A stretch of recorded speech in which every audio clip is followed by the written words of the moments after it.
From women's thigh gun holsters to gun tattoos, and now bulletproof backpacks, the fashion industry has had an on again, off again love affair with gun control. Here to help us unload, Robert Spitzer. Hey, Robert. Hey, how are you doing? I'm great. Thanks for being on here. You are a political science professor at the University of SUNY Cortland. Social issues and college campuses go together quite well. What's the climate like right now at SUNY Cortland on gun control?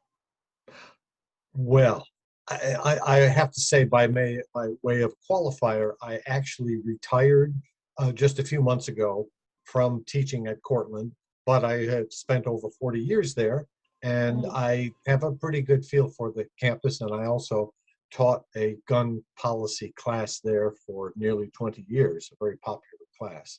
And so I can tell you some things that remain pretty constant.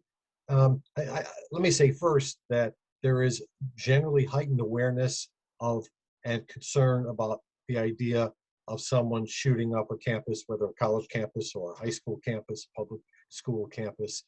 And so it's more on people's minds. I will Mm. also add that the students that I have had over the years include those who know nothing about guns or who worry about gun violence versus those who are gun owners, who Mm. are hunters, who are members of the National Rifle Association. So I often have an interesting mix of students in class, and sometimes they engage each other quite actively, and that is awfully interesting. We love those college debates. You're in New York. A few weeks ago, I'm not sure if you saw, but the New York City mayor, Eric Adams, he went to the Met Gala and he wore an end gun violence jacket, and people got, I mean, he got a lot of criticism for that. But this was before the whole shooting happened in Texas recently. But what are your thoughts on that? He did say that he wore it because gun violence had gone up 16% in New York. Yeah, we know in the last couple of years, since the pandemic, that Hmm. gun violence across the country has increased. It's increased in New York City and in other cities. And the general cause does seem to be tied to the pandemic and to bad effects from the pandemic. You know, more people laid off, people Mm, home much more, increase in domestic violence, um, mm, people feeling greater insecurity, going out to buy guns or more guns, including some people who have never owned guns before. So all of that stuff come together has resulted in a greater gun violence problem. It's hit New York City. He's the mayor, and to me, yeah. it seems perfectly appropriate and not a surprise at all that he might want to wear a T-shirt that talks about gun violence. It's a top concern of his as the mayor, and I think it's perfectly appropriate statement to make. He is a public figure, and so he has to bear that in mind. But I certainly have no problems with the idea that he would have worn that to a social occasion in the city. Because Uh, people were saying, they were kind of mocking him, saying, okay, he has on a t shirt. Now all gun violence is over. They were saying it was more of a political campaign than him actually taking action. Yeah, it was a political statement, Hmm. and people, as you well know, make political statements in their clothing of all sorts. And in that respect, it certainly, I think, is not out of bounds. It was a way for him to say that it's an issue that's on his mind. And I think it's one way to effectively communicate an idea when you're a public figure. With the shooter in Buffalo, New York recently, and the shooter in Atlanta, Georgia, who shot up the massage parlor, we're in two different states, but clearly we are facing very similar incidents. How are the gun laws similar or different in New York and Georgia? Well, there are big differences. New York is a state that has pretty strict gun laws. One of Mm. those laws, in fact, is being challenged right now before the U.S. Supreme Court. And I have a feeling that this Supreme Court's going to strike that law down, because there are 5 members of the 9-member U.S. Supreme Court, I think, that are in a mood to expand gun rights at a time when it doesn't seem like a real good idea. The state of Mm. Georgia has much looser laws. It's a more conservative state. It has elected Democrats in recent years, including 2 Democratic senators, but it's still in the hands of a more conservative, philosophically conservative regime. And the laws there are certainly more lax, and that we know from studies of state gun laws, because they vary widely across the states, that states that have few gun laws and limited gun laws have higher gun violence problems than states with strict laws. Now, that doesn't mean Really? that, yeah, oh yeah, it's a quite a clear correlation, as a matter of fact, and that's across the 50 states. There are various studies that rank order all of the relevant gun laws of all 50 states. It's the sort of thing that people research and do. And indeed, there is a direct correlation between stricter gun laws and less gun violence. And even though you think of New York City, for example, as a crime-ridden place, it's actually not historically, at least in modern times. They had a terrible crime problem in the 1960s, 70s, and the 80s. But Mm. beginning in the 1990s nationwide, crime began to drop in every category all across the country. And in New York City, in fact, crime has dropped even more precipitously. And even though New York City is the largest city in the country, it had a very low gun murder and murder rate and crime rate up until just the last couple of years. And New York City has seen an upsurge in gun violence and violent crime, and obviously that's a problem, and they're doing everything they can to address it. Ye- Um, Wait, but how even taking that come? into account, it's a low crime area. Wait, how come in the past few years it's gone up? Because we're in Georgia, and when we think of New York City, sometimes we do think of the crime, and we do think of Rikers Island having an entire island just dedicated to a jail. Seems so bizarre. But how come in the past few years it's gone up? Well, it's an artifact of the pandemic, by and large. And again, multiple factors at play, and researchers are still working to try and pin down, well, what exactly is it about the pandemic that has produced a spike in violent crime? Hmm. Interestingly enough, nonviolent crime, not only in New York, but across the country, has basically remained the same. It's only been violent crime that's gone up in the last couple of years. And that's the pandemic connection. But remember, too, that New York City is a city of 8 million people. Hmm. And I don't know what the population of Georgia is, but the entire state Much population, less. yeah. I mean, Atlanta's a big city, Savannah, of Hmm. course, but still, um, with so many people in such a tight concentration, even when you have a small or a low crime rate, in absolute numbers, that's still a lot of people to work through the criminal justice system. So Rikers Island, and which they're working to close, but there will still be prison facilities in that area. So that kind of, and also you get a lot of TV shows, popular culture, uh, crime shows that focus on New York City, like Law and Order, which has been around for, Oh my how goodness. many actors have been kept employed by that TV program alone. God It bless focuses them. in New York City, and just in terms of popular culture, New York City, you think of it as being crime ridden, and it's really not. It's become a pretty safe city, It's even such with a the last couple. diverse place too. Sorry? It's such a diverse place.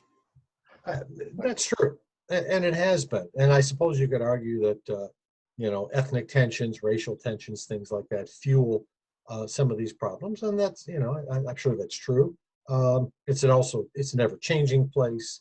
And I think the idea is that they work to make all the communities in the city feel together, feel as one, feel like they are um, part of a larger whole. And I think there is a feeling of New York City, no matter what your ethnicity is. Hmm. Even in New York City, I still feel like there's this divide between gun control, having it, not having it. Um, why do you think America still has that strong divide? Well, a couple things.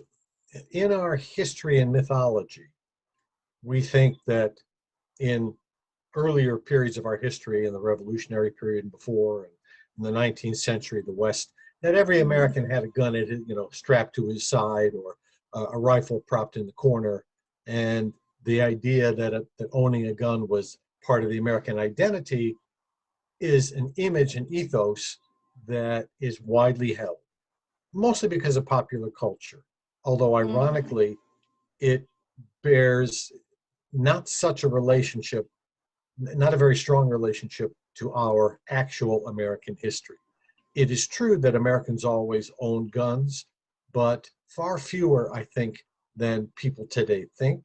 And secondly, the other thing about our history, which is not well known at all today, it's something I've researched quite a bit in recent years, is that even though gun ownership is as old as America, gun laws are as old as America. And in fact, in the 1600s, 1700s, 1800s, even in the so-called Wild West, uh, the localities, the colonies, and the states and localities within them enacted literally thousands of gun laws of every Mm. imaginable variety. I mean, there is no gun law that you could think of today that didn't exist somewhere in America in its first 300 years. And ironically, in the last 30 years or 40 years, the effort by the gun lobby to roll back those laws, which has been pretty successful at the state level and the local level, runs contrary to our own history.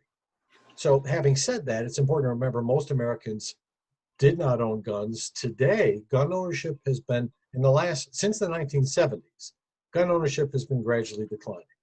In the 1960s, Mm. in the 1960s, one household in two had at least one gun in it.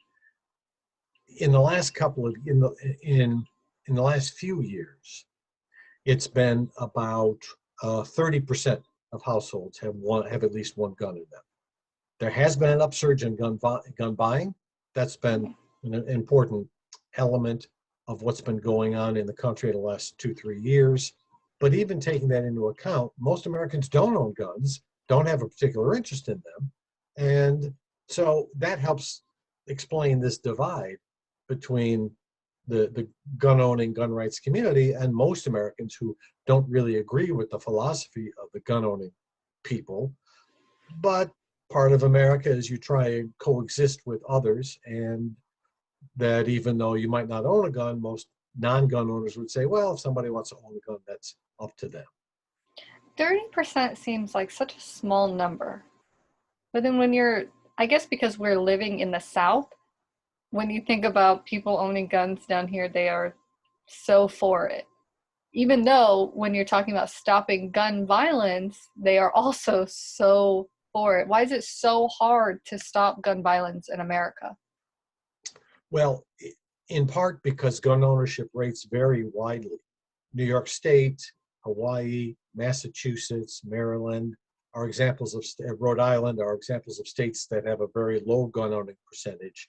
Southern Mm. states and Midwestern, far Western Yeah. states have the highest gun ownership rates. Uh, I think Wyoming, Montana are among the highest gun ownership rates, also have among the highest per capita rates of gun violence. And southern states too, Texas, Mississippi, Alabama, Georgia, are states that are pretty high gun owning. And so, in other words, you have quite a bit of regional variation. And Mm. that alone is part of the diversity of America, but it's also part of the wide variation in gun habits and practices. Is United States unique to this? Are there other countries who they have had gun control and then they've seen an immediate result? Or are I'm trying to think of I'm trying to think of even Canada, but I don't feel like I can compare us to them. No, actually, Canada is a pretty good comparison because it's geographically, it's in the It's same right there, hemisphere. yeah. Right, we border Canada. Canada also had the frontier tradition, like we did, the westward movement of people originally in the East who were European based, and they do have a gun owning tradition as well. But unlike the United States, they also have a tradition of stronger national gun laws. So Mm. do nations like Finland, Switzerland, and Israel. those are also nations that have pretty high gun ownership rates, not as high as the United States, but Mm. fairly high. And again, the difference is that they also have very strong and strict gun laws. So in a place like Switzerland, which has a tradition of male militia members, or men having obligations for military service, the government knows, they have guns in their homes, but the government knows what those guns are, how many they are, what their capabilities are, and they have a much more strict regulatory apparatus, and that helps keep the gun violence rate in those nations far, far lower than the United States. And I'll add one other thing, which is that some people say, well, the United States is just a more violent country.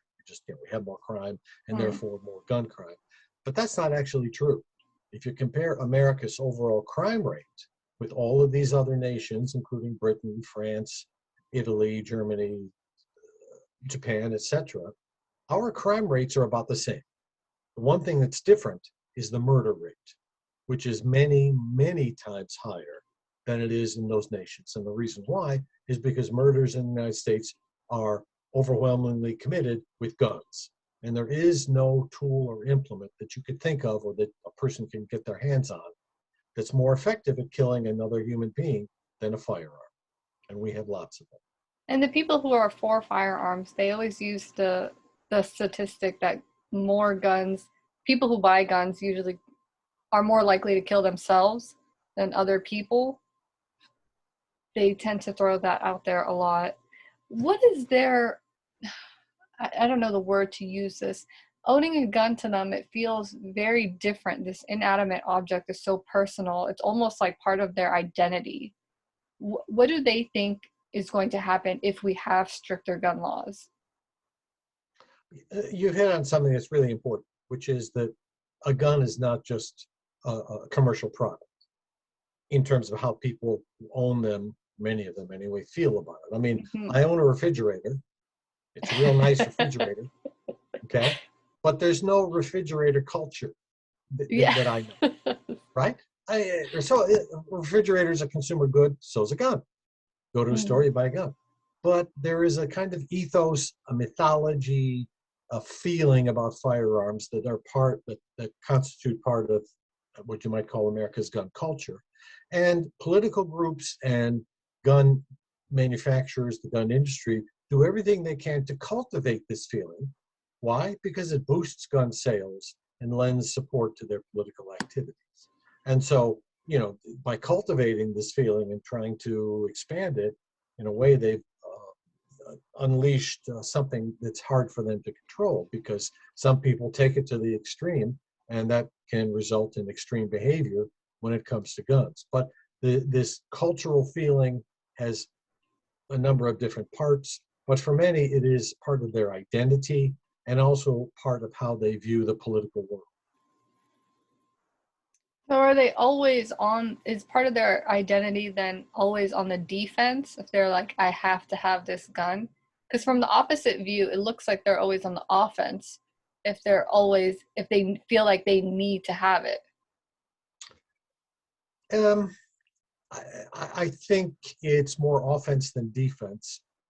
One of the Mm. criticisms of gun rights people several decades ago was they felt that gun organizations like the NRA weren't assertive enough, strong enough, saying, instead of apologizing for gun ownership, that they needed to be more aggressive, more offensive, to say guns are good, this is part of who we are, leave us alone, and never mind with your regulations. So um, politically and otherwise, I think their approach has been, excuse me, much more on the offense rather than the defense.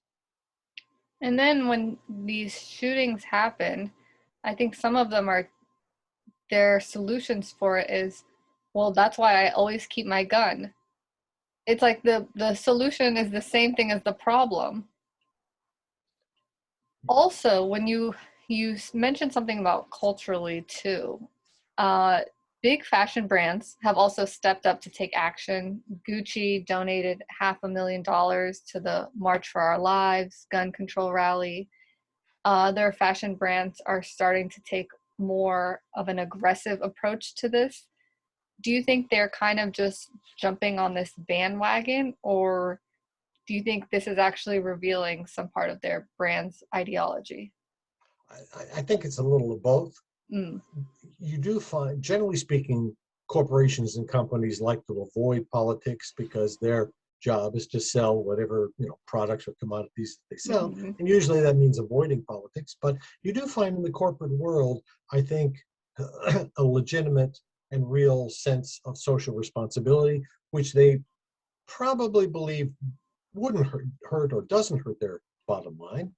Um, but you do find many companies, you mentioned Gucci, and there are many, many others that have taken a position on gun violence and related issues. I will also add that on the flip side, the gun rights community has taken some steps to try and uh, utilize fashion ideas to promote guns. For Mm. example, in 2017, the National Rifle Association, they hold a convention every year, except for the last couple of years because of the pandemic. They held a convention last week in Houston, just not too far from where the shooting took place. But anyway, at their 2017 convention, the NRA held the first ever gun-themed fashion show at the convention. And Oh. oh yeah, and I don't know if you know, but they've been working pretty hard, actually going back 30 years, to try and market guns specifically to women. And you can imagine why, for this reason. Gun owning is overwhelmingly a white male, older male activity. But white males are dying out, and they're becoming a smaller proportion of the population, and that's a demographic fact. And they know that this is true. So when half the population is female, and very few women, I mean, there are women who own guns, who hunt, shoot, etc., but percentage-wise, very few do. So what a huge potential market. And so they've worked quite a bit over the years to try and cultivate the idea of gun ownership with women. One of the ways they've done that is by they used to, I think they're still available, by selling handguns in colors, bright colors like pink Mm. and lime green and yellow, to try and make a fashion statement, right? Yeah. And also developing weapons that are a bit smaller and smaller caliber, so there's less kick to the weapon, a little more user friendly, to think of it that Oh. way. And if you look at the percentage of women owning guns across the last 30 years, it's not an effort that really has been very successful.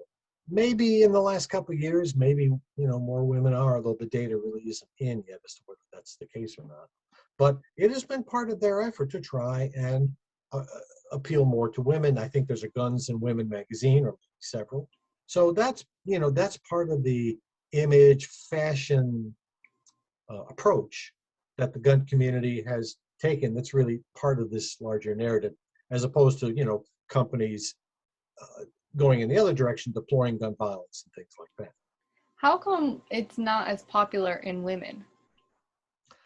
Um, Several possible explanations. Partly because gun ownership and use has traditionally been viewed as a male activity. Mm-hmm. And this is part of the cultural link that takes you back several hundred years. It was also tied very closely to military service. After the major wars of the country, after the Civil War, after World War I, after World War II, after Vietnam, you found that gun ownership went up among men because millions of men were exposed to weapons ownership, because you have to learn that when you're in the military. Military. Mm-hmm. And some of them left the military saying, oh yeah, I think I'd like to own a gun, having had experience with and knowledge of how to use a gun and take care of a gun from military service. And obviously overwhelmingly a male activity. There are more women in the military now, but even now it's got to be a fairly small percentage of all the people in uniform. Compared to men. Mm-hmm. And there's a broader argument about male hegemony, kind of a testosterone fueled activity, Oh, about the the gun is ego. phallic symbol, right, etc. So that's part of this too. And the men might want to poo-poo it, but I think I think that's part of the calculus as well. And also in fashion, the bulletproof backpacks are such a rise in sales now. I remember when they first came out, I was thinking naively to myself, oh, this is not necessary. laws might change, but it seems like now we're kind of adapting to the gun violence, and the children in the school system are trying to be as equipped as they can with this. Sure, that's true. I mean, when you're thinking in terms of children taking these things to school, that's not that's not a fashion statement per se, but you're Yeah. talking about an accessory, right? Sure, and then to the extent that that's extended to adults, who might get something like that to take to work. There is also there are also gun gun holsters, for example, that are designed specifically for women. There is a bra that is designed to conceal a firearm. There are this is true. In fact, there was a woman who accidentally shot and killed herself when she was displaying her.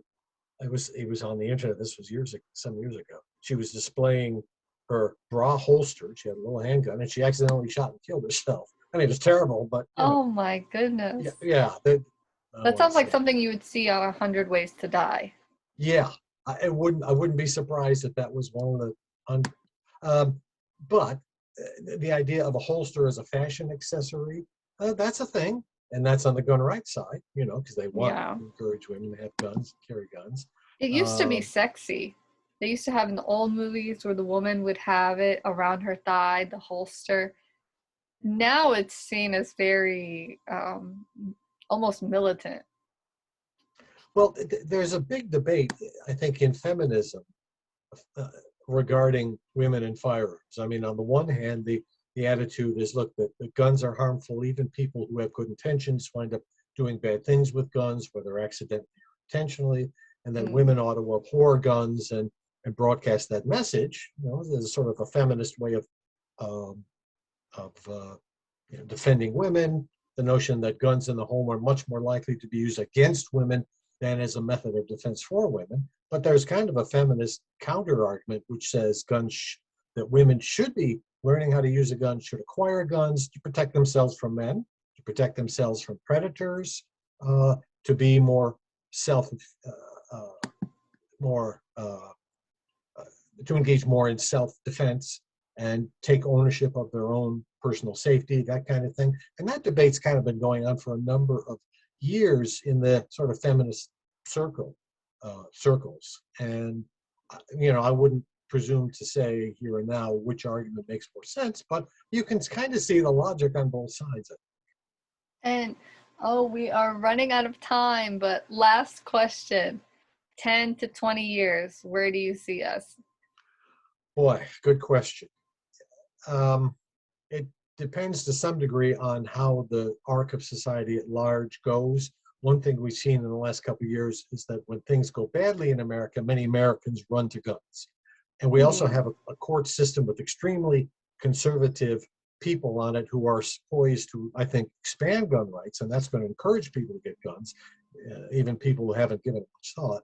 On the other hand, I think the toll of gun violence, the fact that America is awash with guns, is well understood, and most Americans are of the opinion that we need to do more to regulate firearms, so we'll never get rid of them.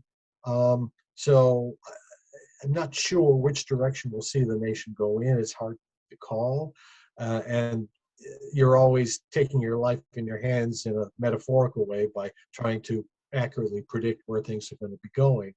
But I would think that in the long haul, we'll see a greater sense that guns will never disappear from America. But by the same token, it makes some sense to have stricter regulations to reduce the gun violence problem, because you can do that if you put your political will to it. Mm. Robert Spitzer, everyone. Thank you so much for coming on here. Robert, where can the listener find your book and learn more about you? Well, I'll mention two books. I'm the author of The Politics of Gun Control. It's in its 8th edition. It's kind of an A to Z book on this subject, and it's published by Routledge. It's readily available on Amazon. It's used in college classrooms. And of course, from the publisher. And I also have a book called Guns Across America, which is shorter and a more breezy read, less political science-y, and it also pretty widely available on Amazon. It is published by Oxford University Press, and it's a very accessible book, and I include some of my own experiences with firearms as well. So there you go. Get his book, ladies and gentlemen. Thank you so much, Robert. Lovely to speak with you. Take care.